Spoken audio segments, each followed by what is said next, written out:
Salam, hello, bonjour, peace to you all. Welcome to the channel. I'm Adnan Hussein, historian of the medieval Mediterranean and Islamicate world, here with another episode and discussion that I think you will be very interested in, and is exciting because it's a little bit of giving insight to viewers and listeners to the kind of work that scholars and researchers on topics related to Islamophobia and in the critical Muslim world, critical Muslim studies conferences undertake.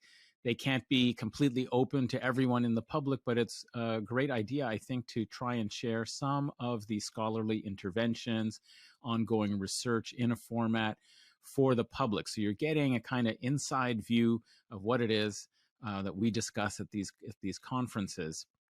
And if you'd I just want to remind you before I introduce our guest for today to share this video, share it on your social media to others, and subscribe to the channel so that we can boost the audience for exactly these kinds of intimate conversations and discussions about politically and socially and culturally relevant topics that don't always get airing in the mainstream. And of course, we endeavor always to make all of this free and available to the public, but there are costs associated with producing a show, particularly a video show.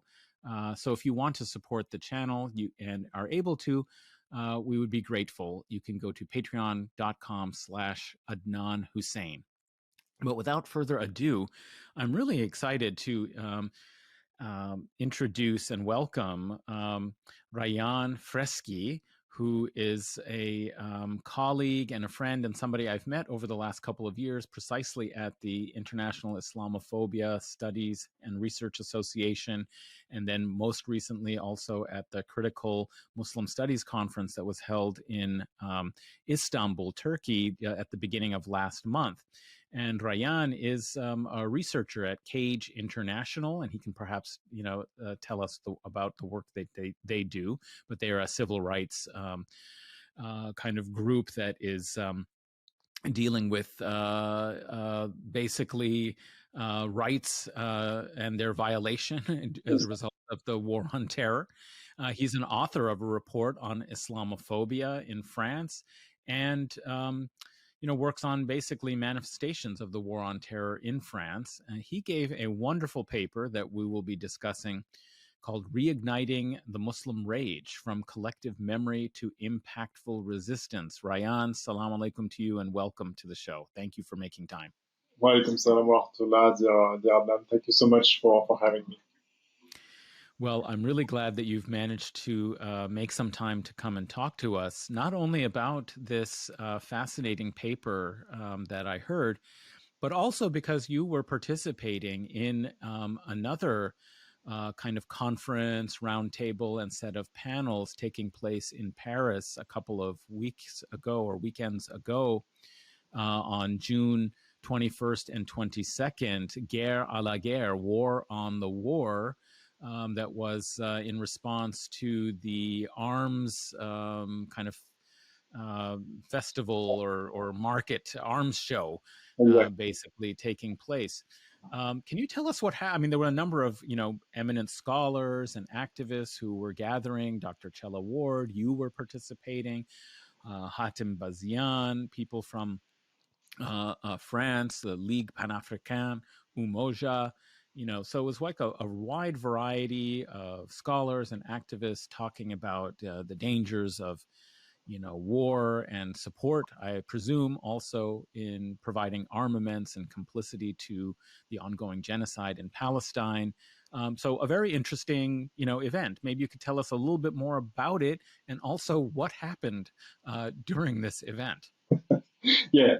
Thank you so much for raising that question. And yeah, as you correctly described it, we essentially tried to organize a 3 days long conference in order to oppose the arms show that is essentially held in Le Bourget near Paris. It's a banlieue neighborhood near Paris each and every year. And of course, this year, as every time, a few Zionist companies attended the show, of course, in order to showcase the newest technology they would like to sell to the rest of the world, a technology that we know is directly used in the current genocide in Palestine. So the idea was to organize a 3 days long conference to oppose that, of course, and raise awareness on the genocide, Islamophobia, the war on terror, and so on and so forth. And so the first day on Friday evening, there's the first panel, and Atem Bazian, whom we invited, came, and he gave a wonderful speech on the necessity to oppose the genocide and the current political dynamics in the US, and he suggested some political avenues we could explore in order to build our movement and create a pressure against the Zionist regime and, of course, its allies. So Friday evening went quite perfectly. But on Saturday morning, something quite surprising took place. So on Saturday morning, all of the organizations that I've mentioned, Cage International, Perspective Musulmane, La Ligue Pan-Africaine, Le Parti des Indigènes de la République, we essentially had our own space, right? We named it the Malcolm X space. And we were supposed to organize a few roundtables, a few short conferences, essentially, where some scholars, some activists from France, but also from elsewhere, were supposed to come and essentially share their perspectives, their analysis on the global manifestations of Islamophobia. And the first roundtable begins, and everything seems to essentially be quite smooth, and the panel is quite rich and very dynamic. Up until the moment where Mehdi Meftah, who is the head, the president of the Indigenous Party, comes at me and tells me that essentially a police raid was being carried inside the entire venue. So the venue is it's called the Bourse du Travail. So it's essentially it's a place. It's quite an historical place where leftist unions, leftist movements used to gather in order to organize protest manifestations, whatever. And so I leave the room, I go to the entrance of that venue, and I'm seeing, 10, 20, I think there were like maybe 25, 30 police officers, but not just regular police officers. There would be the equivalent of, I think in the US, they call them the gladiators. So, the guys with the massive weaponry, the massive arms, the scary guys, right? The guys that are supposed to be quite violent when they like a SWAT team. Exactly. They've got helmets and visors. Exactly. They're wearing padded protection. Exactly. Okay. So right. We were quite surprised. We were quite surprised, of course. And I'm actually laughing at it now. But imagine that when we were going through it, the adrenaline and the pressure and the intensity was quite high, because some of these police officers told us that they had a mandate and they could legally essentially raid the entire venue and potentially arrest us without telling us the reason why they were actually in here. So very quickly, we understood that the entire legal process and that entire move was, of course, politically oriented, and it was supposed to create pressure. And we spent, I think, something like 2 hours inside the venue without having the opportunity to leave, of course, and waiting for that potential raid. And when I'm saying raid, it's important to realize that, as I mentioned, these gladiators, when they intervene, it's always a violent intervention. So it's always something that is quite intense. And of course, as Muslims, in a space where we are very overtly and explicitly opposing the genocides, but also unveiling the French complicity on the current genocide, of course, we felt extremely vulnerable, because we realized that wait a second, if those guys come in, even if we haven't done anything illegal, we know that as Muslims, our very presence is, by definition, by nature, is going to be criminalized, and they're going to target us first and foremost. So that's essentially where we were from a mental standpoint and from a political standpoint.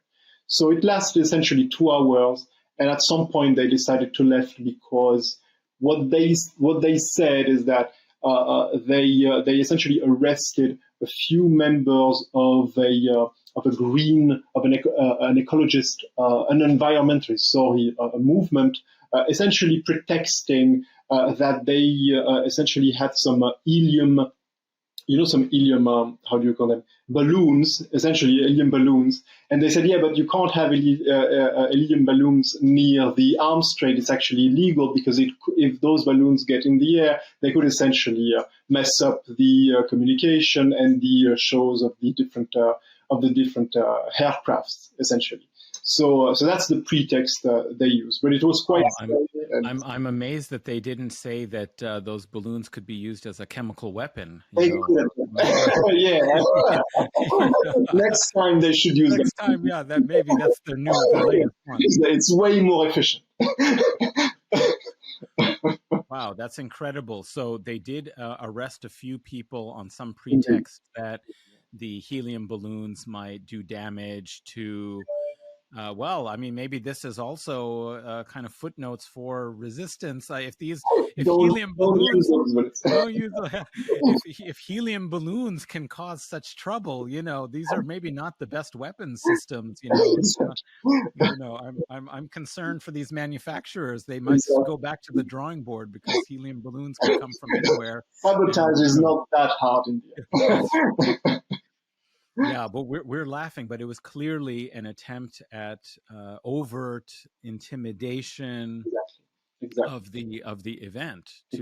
Did they encourage? You mentioned that they didn't let you leave the event, but they also didn't enter into the venue. They just surrounded the venue. They just surrounded it. But what's interesting is that they're using these kind of these tactics in order to essentially create some extra psychological pressure. So, for example, they would stay in front of the venue, but at times, without giving any explanation, you could see that 10 extra guys would come very near the entrance, running and putting the helmets on, and you're like, and we were looking at those guys, we're like, okay, fine, so now they're actually getting in, right? And then they stop and then don't move, then they go back, and then they come again. You see, and they were using these kind of tactics to create that kind of pressure and inside the venue. But hopefully, alhamdulillah, they didn't come in. But still, it created, as you've mentioned, psychological tension. And whilst we were in there, the question, of course, was, can we actually continue the conference? It lasted 2 hours, but whilst we were in it, at some point, we were like, maybe it's going to last for the entire day. Maybe they are here in order to investigate someone, or maybe they're here because they actually want to arrest a large number of us, and they're just waiting for the right moment. Maybe they just want us to actually be tired, and at some point make their move whilst our defenses were not very high, whilst we were not very present from that point of view. So it just gives you it's just a small example of the extent to which the state, especially the French one, is able to go in order to essentially try to disrupt a very, in the end, of course, peaceful event. Yes, and also perhaps one other consequence, even if it wasn't a motive, but perhaps it was of course to deter people from coming to the venue, because if they came in the morning on the Saturday, only the second day of a 3-day set of events, that would deter people who wanted to come and attend some part of the conference. Maybe it deterred some people from wanting to come on the second day because they feared that there might be another reprise of this situation, and maybe they would actually arrest many people on the second day, so on. So that's threatening a force to try and suppress Yeah, exactly. political speech. Yeah. And I think what was quite vicious from their part is that, especially from a Muslim standpoint, those raids, they carry, because of the recent history of French Islamophobia, those raids, they carry a very specific meaning to us. Because from 2015 onwards, essentially, the state used quite frequently that weapon, essentially raiding families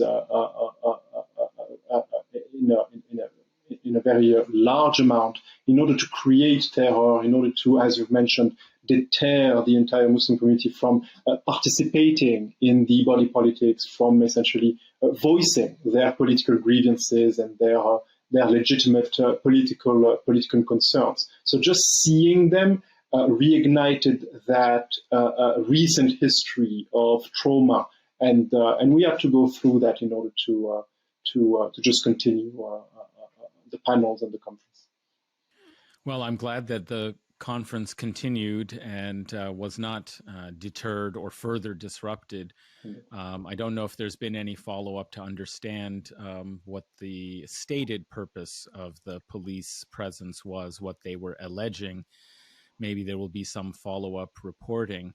And if you know anything about that, please do let us know. But what I wanted to turn to was that broader context. You just alluded to a fairly long history over the last decade of repeated Islamophobic intimidation, harassment, suppression in France, which I think among the nations of Western Europe has been among the most how serious, or I don't want to say rigorous, but I mean severe, I suppose, in its approach to monitoring, surveilling, and suppressing Muslim communities, in that country.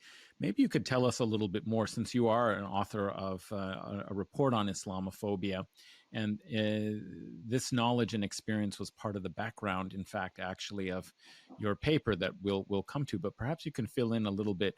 What do you think are the main features or things that our audience should understand about how Islamophobia has manifested itself and operated in the French context recently in the last decade or so?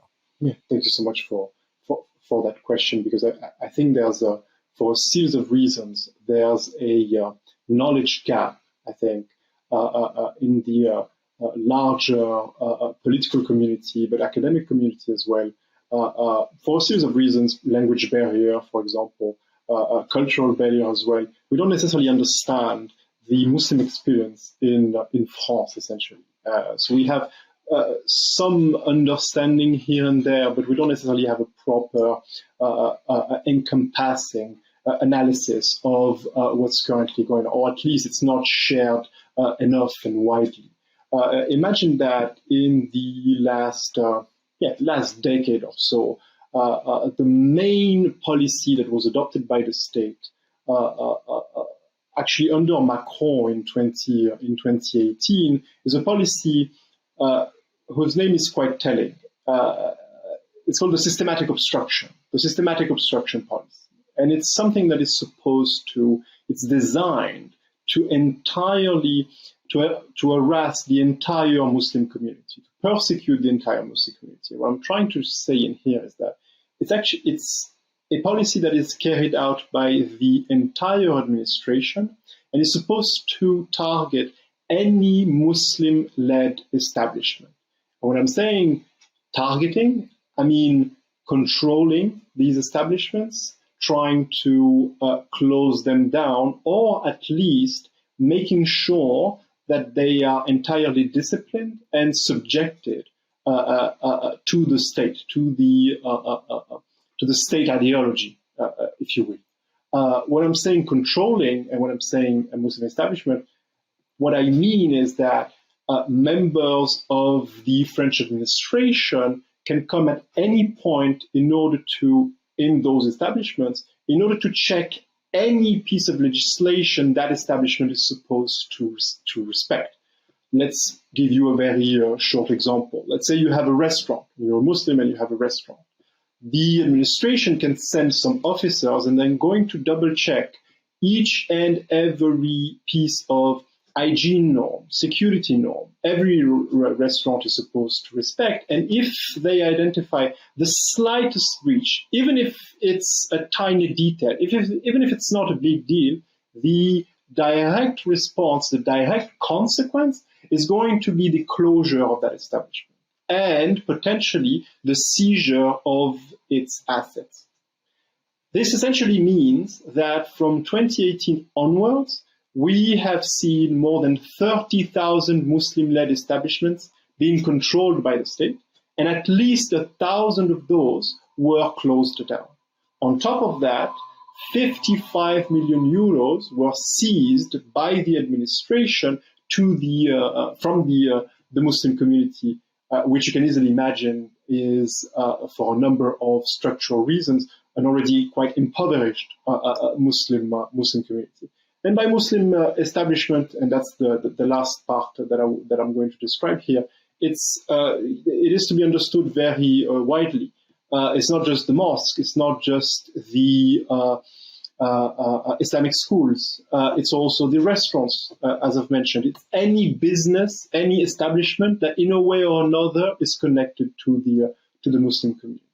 So that's let's say the main policy that is being applied by the state as we speak. And of course, on top of that, we have maybe one of the largest Islamophobic legislation in the West. Imagine that in France, since 2004, hijab is entirely banned from public schools. Niqab is entirely banned from the public square. You actually can't wear niqab in France, whatever the space is. On top of that, and I think it's something that it's my personal contention that it hasn't been sufficiently analyzed even in the academic context. We have a very large, very old anti-terror legislation that has been normalized through time, that is not part of the exceptional measures, if you will, but is actually quite, that is part of the common legislation. So it's very easy. We were talking about the raids. It's extremely easy in France to organize raids of Muslim families. There's essentially no substantial judicial oversight, for example, because it's part of the counter-terror framework, part of the counter-terror legislation to make things easy, because we're actually responding right to a threat to national security, a threat to the national cohesion. So we don't want to hear excessive, essentially judicial tenets, guarantees. All right. So what I'm essentially trying to describe is a context where we are subjected to a state which has developed through time a very large set of powers whose nature is quite different, whose genealogy might differ, but which are systematically used to obstruct our political growth, essentially. That's really extraordinary. I didn't understand myself the extent to which there is a legal framework that justifies such level of intervention in basic commercial enterprises, community associations. We're not even speaking really here about just religious establishments like the mosque or political organizations to advocate for, rights and so on, but even commercial establishments that just do, retail business with customers. This is really quite amazing. And it just reminds me so much of pre-modern forms of surveillance and control, where like the crown would seize, assets of the Jews, and so on. But also, I'm thinking about when you mentioned how many of these provisions and practices of, are framed as counterterrorism are not even in extraordinary emergency law or Yes. measures that suspend the normal functioning of the judiciary, but these are actually worked into the normal operation and structure, not as exceptional emergency circumstances that have to then be justified, or at least can be just said that they stand outside of normal law, but that they're really embedded deeply. I wonder, are some of these a result really of Algerian era, colonial, era sort of measures of governance, because France had such a long history of incorporating Algeria into its national territory, but ruling it, of course, as a subordinate indigenous population under a settler colonial regime. Because what you're describing about the kind of level of intervention sounds so much like a colonial occupation. So it just made me think of that. What's the kind of legal history of this? Does it go back in some sense to colonial sorts of practices and modes of administration and governance? Yeah, it does. The genealogy can be very clearly identified. If you look at the colonial era of Algeria, the house arrests regimes, the raids frameworks, the legal frameworks that were used are essentially more or less the same that we are witnessing right now in the current modern era.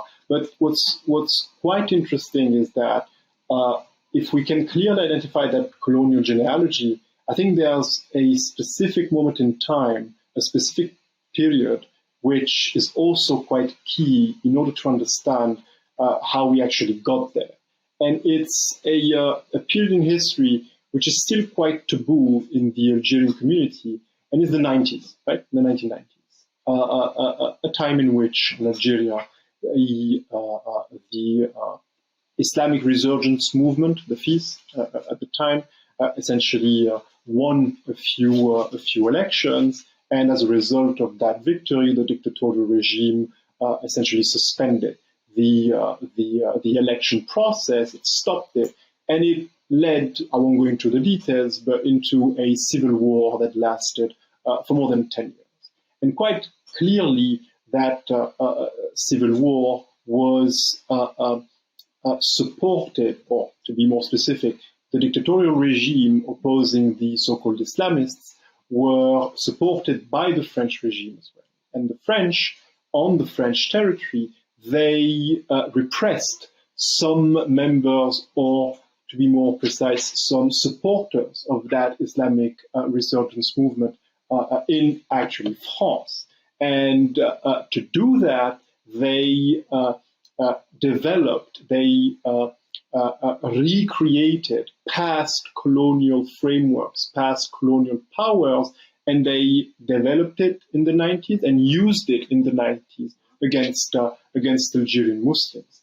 And it's the reason why I'm mentioning that is because one of my contentions is we haven't sufficiently developed our analysis of that specific period, of that specific persecution, Islamophobic persecution, even though, and that's my own analysis, I believe that it's very clearly the moment in time in which the counterterrorism powers, CVE kind of framework we are subjected to now was actually reborn after the colonial era in the 90s.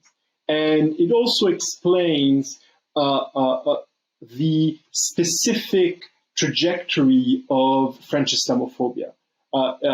You were mentioning that I try to focus on the French manifestations of the war on terror, right? And if you look at the war on terror and its trajectory, whether it's in the UK, whether it's in the US, the essentially first manifestations, at least from a legal standpoint, were the development of counterterrorism powers and counter-violent extremism powers and so on and so forth. But in France, that didn't take place. In France, what we actually witnessed is the 2004 law banning hijab, the 2010 law banning niqab. And if you actually look at the CVE, CT powers, they were not developed.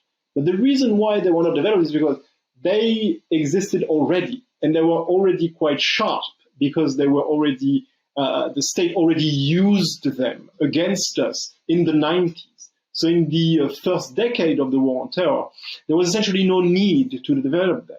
And in the second decade of the war on terror, however, when some acts of political violence took place in France, that's when those powers really became relevant in the eyes of the state. And instead of, as you've mentioned, remaining exceptional measures, that's the moment when they actually became part of the common legislation.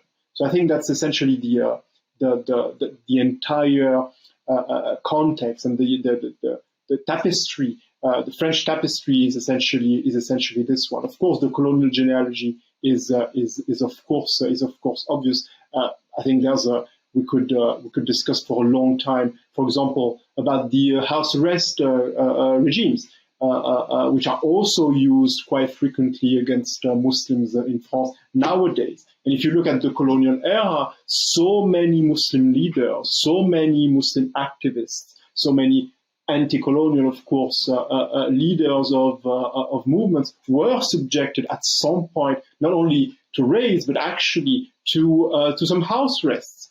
Famously, Sheikh Ben Badis, who was the founder and head of the Ulama Association in Algeria, one of the spearheads of the entire anti-colonial movement, he actually died in house arrest. 1940, if I'm not mistaken. So there's a very long and rich oppressive history from that point of view as well. And we can go into those. I think maybe not in here, but it would be very productive to actually delve into these kind of details. And the reason why I'm mentioning this is not just because of mere curiosity or mere academic curiosity, but also because, as you've mentioned, when these powers are used, they also create some sort of a stigma. If you were subjected to a CT measure, well, it might mean that something's wrong with you, right? And I think a good way to subvert that imagination, to subvert, to reform the mental processes that are attached to that repression, I think a good way would actually to highlight the fact that some of our forefathers, some of our heroes, some of the past leaders of the anti-colonial resistance went through those very measures. Yes, that's really fascinating. Well, from the picture that you've described, I mean, it's definitely seems like a community under siege, as it were, under various forms of pressure authorized by state control, surveillance, suppression, and intervention in, community groups and institutions and even restaurants. I mean, this is really quite a dismal kind of portrait of the conditions for Muslims currently in France. There's so much more that we could probably talk about that, but that was a very important backdrop for your recent research contribution, where you were setting the stage for not only these conditions, but also a concept that has been used to securitize in this war on terror, to securitize Muslims as a threat to national security that justifies and legitimizes the control, surveillance, and violent, suppression of Muslims and Muslim life, that of Muslim rage. And I wondered if, this is something that you used in the title here, reigniting the Muslim rage. So, first we should understand exactly the genealogy of this concept that as I mentioned, does have a, kind of sordid history. Yes. And then maybe we can talk a little bit about, your thesis about how one might kind of find something recuperative or valuable, politically speaking. But so where does this concept of the Muslim rage come in, and how has it been used to really formulate approach by the state towards Muslims in Europe, but particularly in France, which you study? Yeah. So if you look at that expression, the expression was first used by Bernard Lewis. So a clear Orientalist, someone who, if for those who don't know him, someone who essentially was an advisor to George W. Bush during the War on Terror, someone who very clearly positioned itself as an Orientalist, someone who was, if we were to put it simply, the arch nemesis to Edward Said, for example, right? He was constantly criticizing the thesis, the ideas of Edward Said, someone who essentially tried to portray himself as a neutral and objective scholar of Islam and the Muslim world. And interestingly, he published a paper, The Roots of the Muslim Rage, published in 1990, if I'm not mistaken. So actually, a decade before the War on Terror, and that's quite interesting as well. And we'll try to uncover why.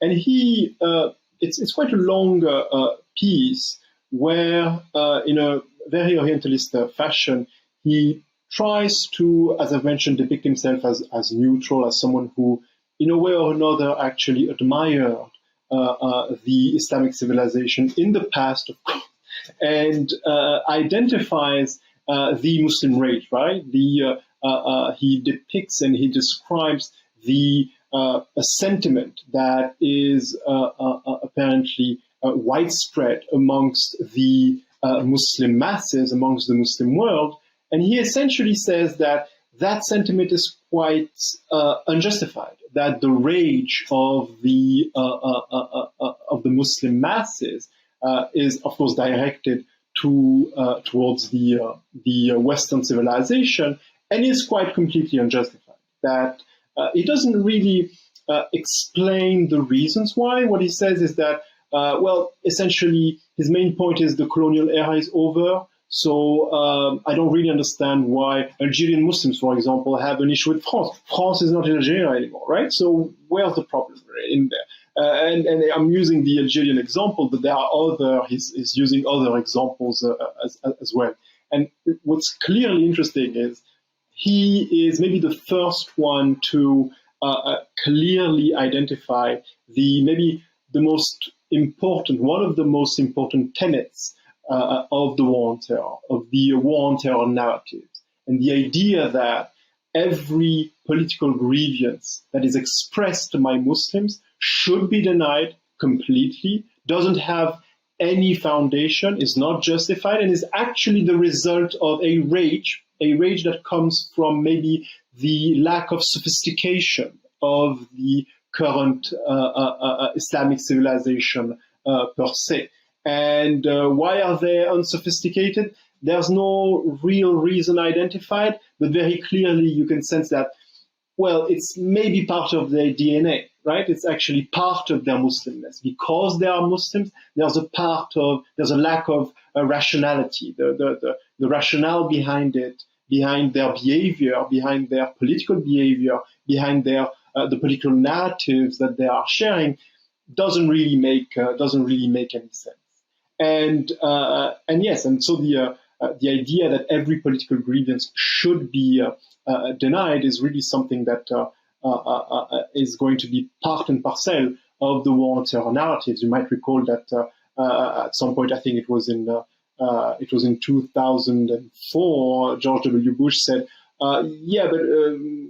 fine, those guys are saying that Al-Qaeda is saying that they did 9/11 because of what we did in Iraq. Yeah, but in 2001, we were not in Iraq, right? We didn't invade Iraq. Of course, they were mentioning Iraq in the 90s, what actually happened in the 90s with the Kuwait War and so on and so forth, and the American support and so on and so forth. But the idea that, right, we were not in Iraq in 2001, so the entire justification doesn't make any sense. The entire narrative doesn't make any sense. And it's something that is also part of the French narrative as well. But it goes, I would argue, beyond the justifications of the political violence. It's really about, I would argue in the French context, just denying the very existence of Islamophobia. We're in a country right now where most of the political spectrum is still questioning the legitimacy and actually opposing the very legitimacy of the word Islamophobia.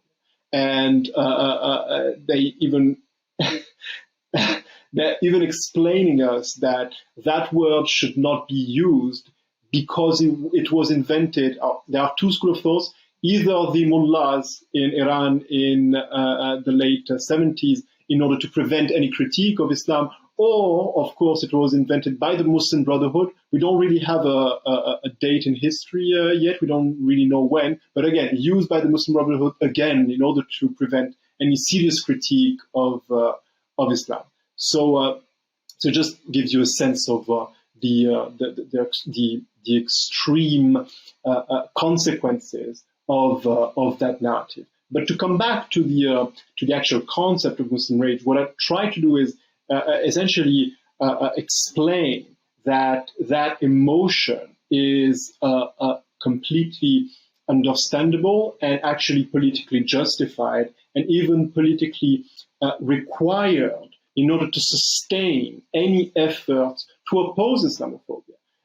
What I'm essentially trying to say is that the article published by Bernard Lewis is actually quite good. You just have to remove the aspect where he's saying that we don't have any, that our political grievances does not justify. Yes, they are. And they are. We're not making things up. The US, NATO, its allies, they have their policies had a direct impact in the Muslim world and beyond. And very clearly that impact was quite devastating.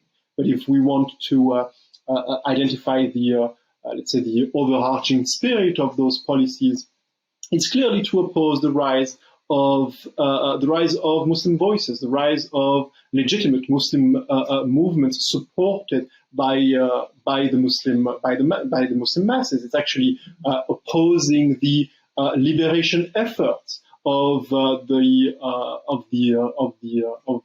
Muslims, of the entire Ummah, essentially. So, and that rage, in a sense, is, as I've mentioned, not just justified, but actually required. And in order to explain that, I'm not just trying to be, let's say, provocative or justify violence for the sake of justifying it, or justifying that emotion just for the sake of justifying it. But we know that from a purely, for example, Islamic standpoint, actually rage and anger is something that is not opposed when it's expressed in the proper context, without going into the details or stories of the life of the Prophet ﷺ or some of the Sahaba. But there's also a more recent example of the justification of that concept, and it's something that was shared by a key leader of the Muslim community, not just the Muslim community, Malcolm X, rahimahullah, when he I think it was a few months before his death, actually, it was in January 1965, he gave a speech where he essentially identifies the criteria that explains, according to him, the reason why some African countries became independent quicker than others. And he said, well, some of those countries gained their freedom quickly because at some point someone got mad. That's the expression that he is using. Someone got mad. Someone got angry and decided to act based on that legitimate feeling. And that's something that when I read it really inspired me a lot. And very clearly, I think we don't sufficiently analyze the impact of the policies of the war on terror, of Islamophobia, on our emotional matrix. Mm-hmm. And if I'm not a psychologist, but if you look at the works of some of the key leaders of the psychological field, they will directly identify a link between the quality of our emotional matrix and the quality of the ideas that are born in that emotional matrix.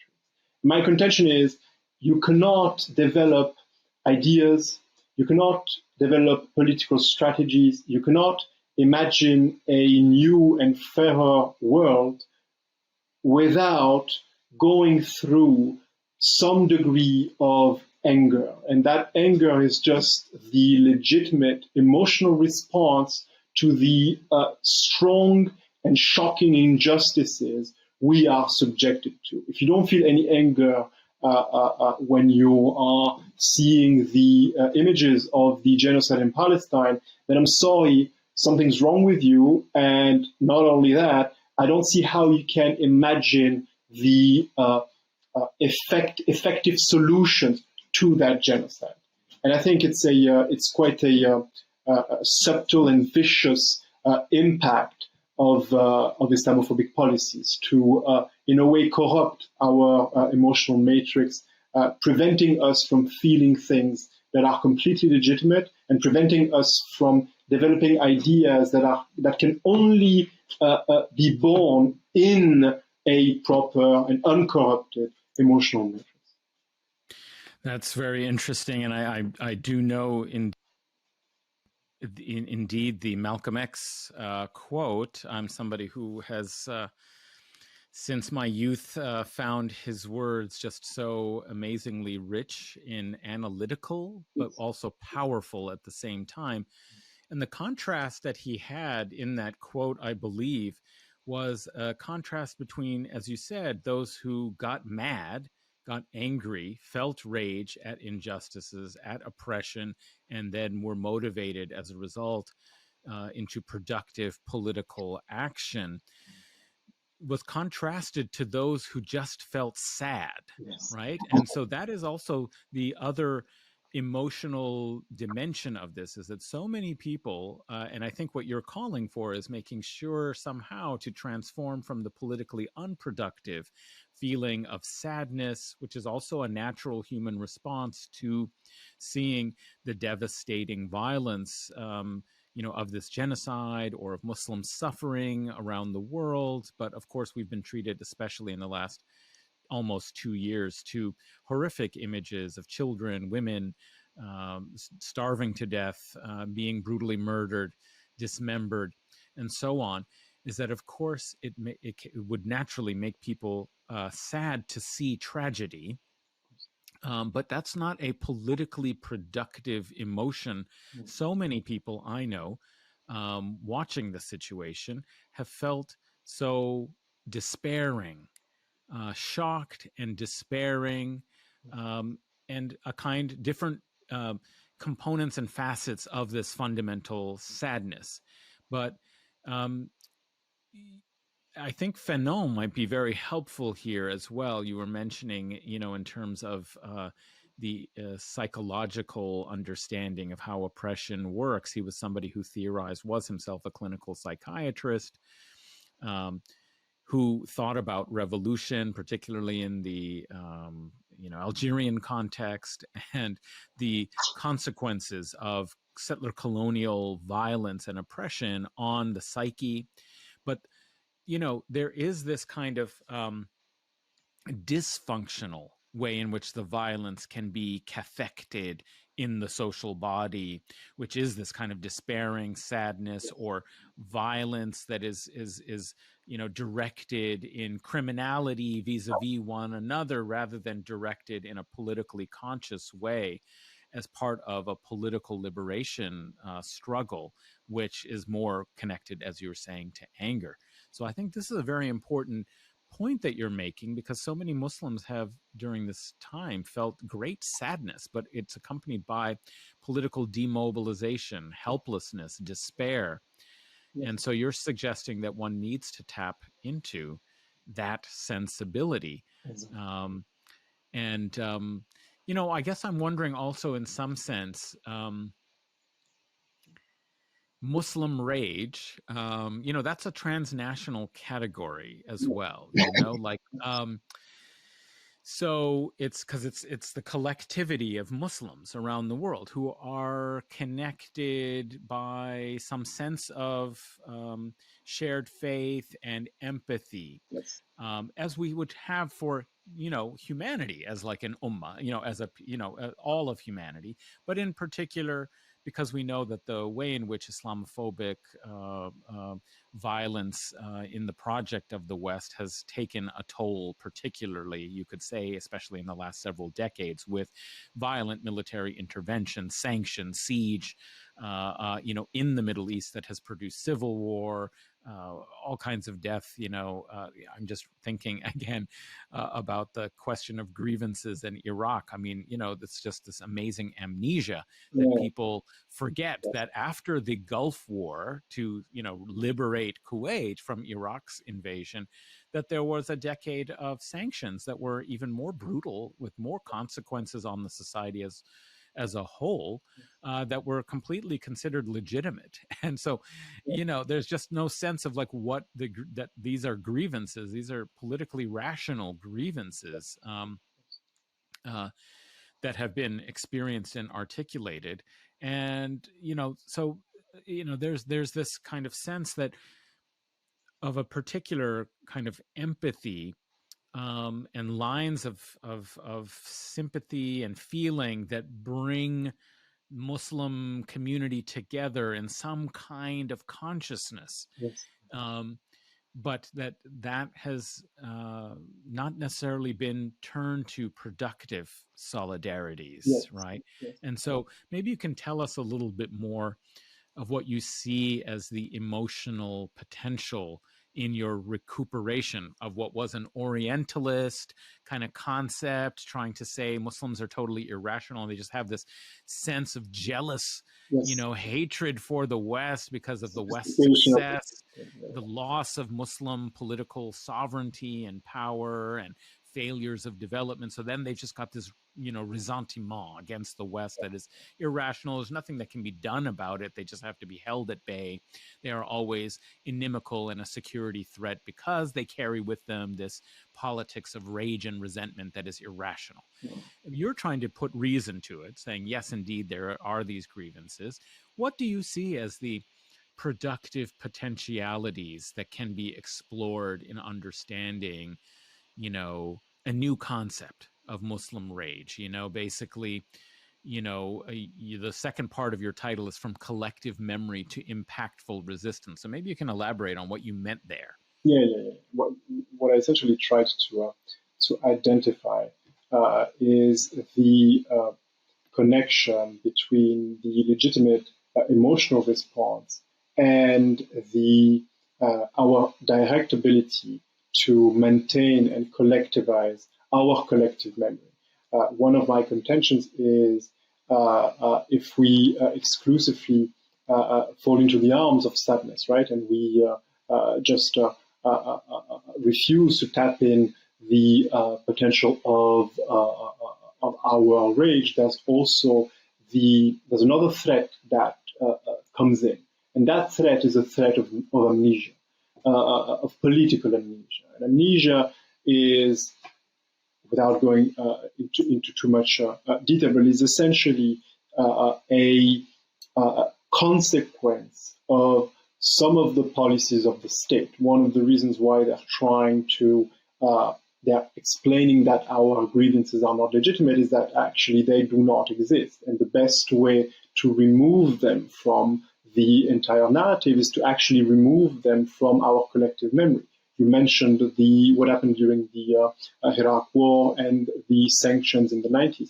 How many of us remember that more than 500 children died out of starvation because of the embargo Iraq was subjected to in the 90s. And there's this horrendous interview of, I think, the Secretary of State, I can't recall her name, Madeleine Albright. Albright, exactly. And she said under the Clinton administration. Exactly. And she said it's a price worth paying. She acknowledged that it was a price worth paying, 500,000 children dying. So I think the necessity to maintain that rage alive is also what will allow us to maintain that collective memory. And that collective memory is what allows us to develop our own analysis of history, and an analysis that is hopefully won't be corrupted by the policies of the state that not only affect our emotions but also our ability, in other words, to create knowledge and create political strategies and political imaginations. So that's the one of the connections that I'm currently trying to develop. There's a beautiful book written by Peter Gelderloos, and the title is "They Will Beat the Memory Out of Us," right? And they will use violence against us in order to remove our memory, and in the end, force us into that kind of sadness state, a sadness state that will necessarily lead us to a very pacifist and peaceful. What I mean by that is inefficient political strategy. So I think there's a direct, again, connection with memory, with collective memory, and the necessity to struggle against the amnesia the state wants to create in our minds. There's another quote by Malcolm X that I didn't use in the presentation, but I think it goes as such. I'm paraphrasing, but he said, "If you are forgiving them, it's because you don't remember what they did to you." Right.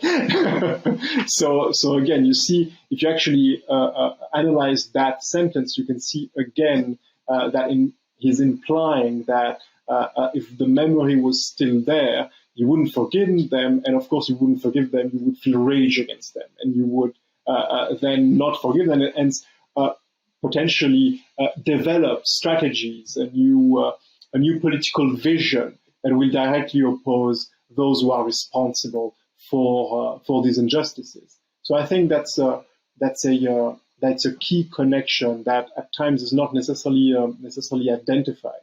That if if that emotional response is corrupted and is not sufficiently developed and sharpened, then it will also lay down the foundations of that amnesia. And if you fall into that kind of amnesia, that what grievances are left to express, because in the end they don't really they don't exist in the present, and they don't even exist in the past as well.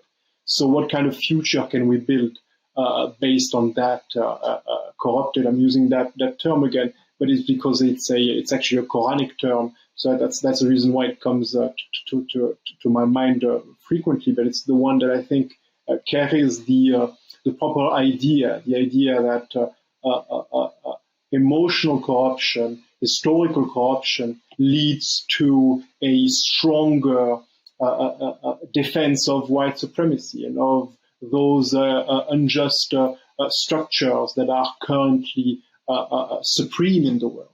So that's essentially what I'm currently trying to develop, and what I've tried to develop in Istanbul as well. Well, I think that's an interesting point that you made right there at the end. That reminds me as well that during the time of Malcolm X, he was quite frustrated with the political direction of the pacifist civil rights struggle that saw itself very much within the frame of, U.S. law and U.S. constitutional values and so on. Very integration is always on. Yeah. That's right. And also thinking about how there was this kind of reconciliatory kind of dimension to it, that we needed to forgive. We should not, we should forgive, we should forget, we shouldn't dwell on, and this is what always the colonizers and the West are always telling us, is that you shouldn't, harbor this constant, resentment and memory of these grievances that colonialism is over, this oppression is over, we're going to pass legislation. You just have to forgive and forget all of this. And that's also a kind of Christian, Exactly. it draws upon Christian Right. values And and belong. ideas. Yeah. That's right. That's right. And what it sounds like what you're trying to do in some sense is provide something of a genealogy for political resistance and action that doesn't depend on some of these kind of legitimized techniques and approaches that, of course, have their roots in certain aspects of, Western kind of culture, but to locate them in a more authentic experience of the colonized, and also developed in relation to Islamic liberation theology, you might say. So I mean, I think that's a very interesting subject. Actually, maybe you can tell us actually the verse that you're thinking of, where fasad. I'm sure I'm imagining that corruption is fasad fil ard. Yes. So maybe you can tell us the verse that you're referring to. I don't speak Arabic sufficiently well. That's why. Okay. Well, yeah. But that's exactly the verse that you are mentioning. That's right. Yes. Yes. And so, so I mean, I think that's kind of the the point there is rooting it in a more independent kind of not concept. in a colonial kind of framework, because in the end, trying to push the idea that what you've mentioned, forgiving and forgetting, is a very colonial kind of framework that is used against us. There's no colonial framework that can lead to anti-colonization, right? So that just doesn't work this way. And it's a way, I think, hopefully, to reestablish an authentic connection between our emotional matrix, our memory, and just our ability to develop, as I've mentioned, strategies, efficient strategies. One of the reasons why I was interested in the concept is because imagine that as a Muslim in France, I'm in a context where I actually forgot to describe that, but most of our organizations that were protecting our civil rights were dissolved a few years ago. A few years ago, we were essentially left orphans without any proper organization defending our rights. And I think that we went through a few years as a Muslim community in France where we essentially had to try to understand if the narrative, the strategies used by those organizations that were dissolved were actually effective in the first place. Were they effective? Were they efficient? Did they actually carry something that was positive for us from a strategic standpoint? And if you look at the mainstream, let's say, Muslim discourse since the beginning of the war on terror in France, and not just in France, of course, it was quite integrationist, legalist, non-violent, of course. And these three main tenets were the three main tenets of that discourse. And in my experience, well, it didn't prevent the dissolution, the closing down of those very organizations. So essentially, the reason why I'm interested in these ideas is because as we are slowly entering into a new political chapter, new ideas should now have their shot, essentially. And the integrationist one, the one that is, when I'm saying non-violent, what I'm actually trying to say is a response that is not rooted in the authentic Muslim rage, but is rooted in sadness, that is rooted in amnesia, does not function and will still be criminalized by the state. So let's use the other one. That's essentially my contention. Yes, I mean, I think in some sense one could characterize what you're saying is take the concept that has been applied by the Orientalists and by the Islamophobes of the irrational Muslim rage and turn it into Right. righteous political anger. Exactly. Right. I mean, that's essentially what you're saying, is that and actually, if we look at the example of Malcolm X, just because he's so important in your study, and I think as a very prescient and insightful, practical intellectual, as a decolonial thinker, his whole politics was not to abandon all forms of struggle by any means necessary. All these options need to be thought through and deployed where they make sense to be the most efficient way of achieving liberation, freedom, and justice. I mean, so it wasn't that it was a valorization of rage and violence. It was saying you are creating, justifiable rage if you don't want it to explode into uncontrollable and terrible consequences for everybody in this society. How about you give us justice? How about you give us our due rights, our freedom, our independence? And so that's the same kind of point, is that as you were saying, you can't get a decolonial outcome by working entirely within the frame of the colonizers. And so that's kind of also what he was suggesting. I think there's a lot to this set of concepts that you're working with, and I look forward, hopefully, to hearing more as you continue to think through and develop these ideas and strategies. But for now, I want to thank you so much for joining me to talk about your research. It was a very interesting conversation. Thank you very much. Where can people find out more about your work and about CAGE International? Essentially, our website, cage.ngo. We're on social media as well. So with Cage on Instagram, or Cage International on X and Facebook. And you can just tap my name, and I will appear on Facebook and Instagram as well if you are interested in the French manifestations of the war on terror and unjustified and resentful rage against the French. Great. Thank you so much.